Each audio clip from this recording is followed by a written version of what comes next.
Amigos, qué gusto que nos acompañen, como siempre, un verdadero placer. Uno de los desafíos más complicados que hay en el escenario es la inflación que, pues, no cede. El dato de mayo fue de 7.65%, pero obviamente, pues esta es una canasta muy básica que calcula el INEGI.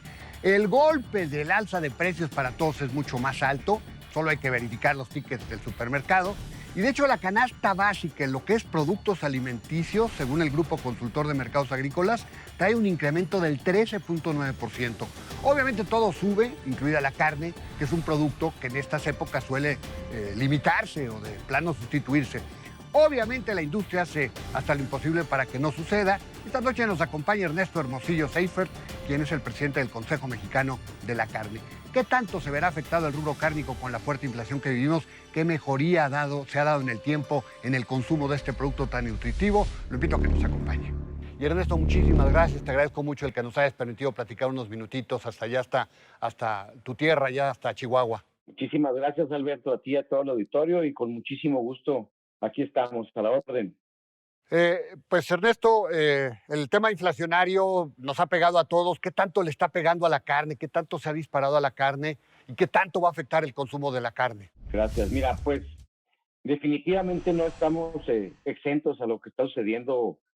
Traemos una serie de variables exógenas eh, que tienen que ver con todo lo que sucede en el exterior y bueno, pues finalmente ahí vamos a ver si analizamos la cadena de valor como un todo, específicamente de la proteína cárnica, pues hay una serie de factores como lo comentábamos, la sequía, el clima, que finalmente hemos venido cometiendo una serie de errores en el pasado y bueno, pues hoy nos los empiezan a cobrar, ¿no?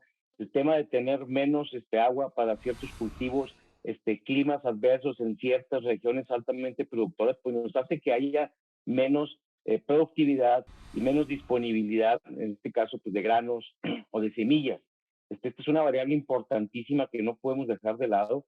El tema geopolítico, por ejemplo, es otro asunto en el cual, pues, por ejemplo, el conflicto que traemos con Rusia y Ucrania. Por otro lado, el tema de las enfermedades. Traemos enfermedades aviares y traemos enfermedades en el puerco que de alguna manera también obliga a los grandes estados productores, en este caso de lo aviar en Estados Unidos, pues a reducir la producción, en este caso de pollo, que es la proteína más socorrida en este país por ser la más económica. Entonces aquí tenemos una tercera variable que aunado a las barreras del comercio que también hoy en día en temas geopolíticos estamos advirtiendo, pues tenemos ahí cuatro factores importantísimos que tienen que ver con el precio dentro de la cadena de valor. Y luego, por otro lado, pues también nosotros hacemos lo nuestro, ¿no? Porque también hay una serie de variables interiores, endógenas, en las cuales pues nosotros tenemos que ponernos a trabajar fuertemente. Falta de Ujú. apoyos, falta de incentivos al campo, el tema de los costos del financiamiento que estamos trayendo, la misma inseguridad en las carreteras, en los mismos áreas de producción, obviamente el incremento de los energéticos, del consumo de la tarifa de energía eléctrica, que lejos de bajar, pues se ha venido incrementando conforme a lo que se maneja en la inflación. El tema de la inversión que no crece y lejos de incentivarla, a veces creo que estamos trabajando al revés, ¿no? Conozco empresas acá en el norte del país que han invertido en plantas de generación de energía eléctrica para autoconsumo, para poder generar electricidad para sus plantas o para sus centros de distribución y los permisos pues no más no avanzan. Lejos de poder eficientar todo este tema económico hacia adentro de la empresa y poder repercutir en lo menos posible las variables exógenas, pues todavía tenemos que lidiar con que pues las tarifas más caras de energía, temas de nuevas normas y de etiquetados que de alguna manera son interesantes y son atractivos y deben de tener un fin para nuestro cliente, para nuestro consumidor, pues a veces no están de la mejor forma planteadas y nos genera más costos a la industria. Entonces, de tal forma que pues la conjunción de estos dos tipos de variables hace que lo que estamos viendo hoy en día, ¿no? La escalada de precios tan alta que hemos visto en todo tipo. Y bueno, pues lo que estamos haciendo como industria es buscar dentro de la mejor manera posible contenerlos, porque también llega un momento que pues el consumidor deja de consumir y tenemos que reinventarnos hacia atrás de la cadena. Ese es el gran reto que tenemos como cadena de valor en la proteína cárnica, y yo creo que así hemos estado el último año, y yo creo que vamos a tener un rato más hacia adelante porque esto no para, sigue habiendo este, temas mundiales, los bancos centrales hablan pues de una reducción en los crecimientos de la economía mundial, están hablando de un poquito más del 2% cuando la proyección inicial era del 3,5%. Oye, Entonces, Ernesto, bueno, pues aquí y, sí. y ustedes que se dedican a empujar, digamos, el consumo del producto, ¿qué tanto se va a afectar el consumo del producto? ¿Qué tanto se está afectando? ¿Qué tanto hemos dejado de consumir la carne? Los últimos tiempos habían sido bastante buenos porque habíamos logrado empujar más el consumo de proteínas, pero no sé, ahora con estas circunstancias que nos estás platicando, ¿qué tanto se está afectando? Fíjate que hace unas semanas presentamos nuestro compendio anual del Consejo Mexicano de la Carne, y efectivamente el consumo de la proteína cárnica en este país lo hemos venido subiendo de manera sostenida. Estamos hablando de que eh, alrededor de 35 kilos en consumo per cápita anual en el pollo, cerca de 19, poquito más de 19 en el cerdo y alrededor de 16 en la carne. Esto ha venido subiendo a raíz, pues prácticamente desde que se firmaron los tratados de libre comercio ya en el 94, 95. Y ese es uno de los principales indicadores y retos que tenemos en el Consejo, el asunto del consumo per cápita. Y te comento, en el caso del bovino, pues la producción ha venido creciendo de manera sostenida en los últimos 6 años alrededor de un 2,5%. El consumo ha venido creciendo de manera sostenida en el bovino alrededor de un 1,2%. Y bueno, esto nos hace, pues que tú sabes que la producción más las importaciones menos lo que son las exportaciones, pues nos da el consumo nacional aparente. Entonces, si este consumo se ha mantenido abajo de la producción, en el bovino no nos extraña ver que el incremento de las exportaciones ha sido pues, prácticamente de un 10% anual sostenido. Eso es una buena noticia porque quiere decir que en el caso del bovino somos competitivos y tenemos la capacidad, bueno, de alimentar nuestra demanda nacional, pero también satisfacer la de otros países. En ¿Y el qué caso tal? del cerdo, Ajá. perdón, No, ¿y qué bueno, tanto se va a yo te afectar? platico A ver, sí, dinos lo del cerdo para cerrar la información que nos estabas dando, Ernesto. Sí, mira, quería platicarte rápido. En el caso del cerdo, bueno, el crecimiento ha sido de un 4, arriba del 4, 4,2, 4,3, pero el consumo ha sido también similar, de tal forma que las exportaciones que hoy en día han crecido de cerdo eh, no es la base que tiene el bovino, pero finalmente han sido también atractivas, pero está balanceada la cadena del cerdo en términos de lo que se produce, lo que se consume, y falta un tema importante que son las importaciones, porque más o menos el 40% de lo que se consume en este país lo tenemos que importar. Ahí tenemos una gran tarea como industria porque tenemos que trabajar fuertemente en desarrollar nuestra proveeduría nacional. Y por último, en el pollo ha venido creciendo más o menos a un 3,5, lo mismo que crece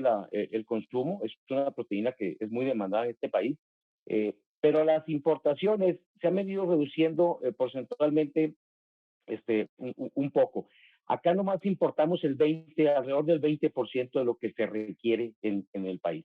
Ahora, ¿qué tanto se va a afectar el consumo en este año con una inflación como la que estamos viviendo, Ernesto, 2022? Y luego, además, bueno, hay que tomar en cuenta que 2023 vamos a seguir teniendo inflación, esto ya es un hecho. ¿Qué tanto se va a afectar el consumo de la carne?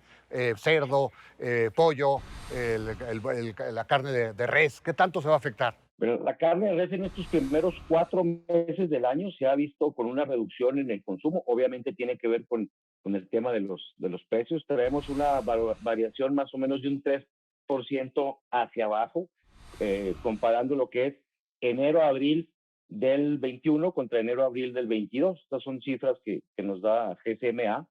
En el caso del cerdo, ha venido incrementando alrededor de un 12%. Y ahorita te voy a platicar por qué.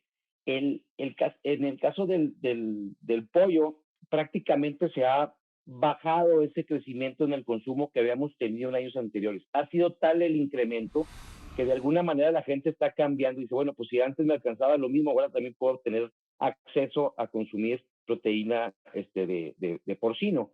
Y esto nos está haciendo, lo que estamos viendo en primeros 4 meses del año, es que está migrando a ser más consumido el cerdo que el pollo. Definitivamente, obviamente, si seguimos con este tipo de situaciones, pues el cerdo también deberá tener algún incremento. Y bueno, esto lo único que hace es que regresemos hacia atrás en el consumo per cápita de la proteína, que es lo que nos va a afectar a todos los mexicanos.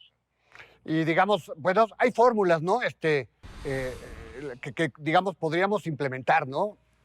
Para tratar de maximizar, digamos, el consumo, ¿no? Digamos, el comer filete, pues no es lo más recomendable. Hay muchas piezas, ¿no? Dentro del pollo, dentro del cerdo, dentro del res, que nos ayuda para muchos guisos que podrías aprovechar, ¿no? Y sin duda, y sobre todo también hacerlos de forma práctica para que el consumidor pueda pues, consumirlos como parte de su rutina de alimentación de una manera más asequible en lugar de ir a otras opciones que en ese momento pueden ser más fáciles de consumir, ¿no? Y por ello el tema de las carnes frías pues juega un papel importantísimo porque, bueno, pues el jamón, la salchicha, podemos preparar una serie de alimentos que podemos llevarnos a la escuela, al trabajo, a la oficina, en fin, y bueno, de alguna manera no dejamos de consumir esta proteína que es muy importante para el desarrollo tanto de los muchachos como para la alimentación pues de los mexicanos. Ernesto, y por lo que veo en la parte productiva, enormes retos, ¿verdad? Hay grandes desafíos en política pública para mejorar el desempeño de nuestra industria cárnica, ¿verdad? Sin duda, sin duda. Y yo creo que el principal reto, además de los que mencioné hace rato como variables endógenas, yo creo que es trabajar con nuestra autoridad, con nuestro gobierno, pero también los industriales, con el productor primario, con el que de alguna manera toma el riesgo de iniciar con esta cadena de valor, ¿no? Toda la cuestión de la crianza, de la engorda, tenemos que buscar la manera de cómo nos integramos, porque si no hacemos esto, ahorita nos agarró, podría decirte, con los dedos en la puerta esta situación porque importamos una cantidad importante de producto, pero si no trabajamos hacia adelante vamos a volver a tener esta situación porque tenemos que buscar tener una seguridad en lo que estamos entregando como alimento a nuestro consumidor. Bueno, pues Ernesto, muchísimas gracias. Te agradezco mucho el que nos hayas permitido platicar unos minutitos. Siempre muy interesante, un tema importantísimo, nuestra industria tan importante, tan relevante. Al final de cuentas es nuestro sustento. Muchísimas gracias, Ernesto. Como siempre, un verdadero placer, ¿eh? Gracias, Alberto. Saludos. Más allá de que, por desgracia, el consumo de la carne caerá este año, hay fórmulas para nuestra familia, para que ellos pues, no tengan que prescindir de este alimento. Por ejemplo, piezas que son más económicas que el filete y guisos con los que se puede maximizar lo adquirido. También hay otros alimentos que suelen ser más económicos, como el pollo, la carne de cerdo, pero pues estos también pues, no han quedado intocados de la presión de precios que se vive. De hecho, en la canasta que hoy llevamos a casa hay un radical cambio en los patrones de consumo y bueno, pues no hay otra para hacer frente a un fenómeno que aún nos va a acompañar este año y al menos el que sigue. Lo invito a que nos acompañe la próxima semana, aquí a la misma hora, con más nombres y nombres. Hasta la próxima.